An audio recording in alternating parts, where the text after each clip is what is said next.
উত্তর কোরিয়ার ময়লা ভর্তি বেলুন পাঠানোর জবাবে আবারও সীমান্তে লাউডস্পিকার বাজাচ্ছে দক্ষিণ কোরিয়া। ৮ জুন পিয়ংইয়ং ময়লা ভর্তি বেলুন পাঠানোর পর ৯ জুন পুনরায় লাউডস্পিকার বাজানোর ঘোষণা দেয় সিউল।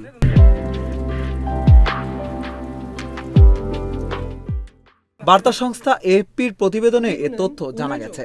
대북 확성기를 설치하고 방송을 실시할 것입니다. গত মে মাস থেকে দক্ষিণ কোরিয়ায় বেলুন পাঠানো শুরু করে উত্তর কোরিয়া। কয়েকদিন বন্ধ থাকার পর গত সপ্তাহে দক্ষিণ কোরিয়া থেকে উত্তর কোরিয়ায় বেলুন পাঠানো হয়। এতে শাসক গোষ্ঠীর সমালোচনা করে লিফলেট এবং USB স্টিকে K-পপ ও K-ড্রামা পাঠানো হয়েছিল। এর জবাবে পিয়ংইয়ং ফের সিওলে বেলুন পাঠানো শুরু করে।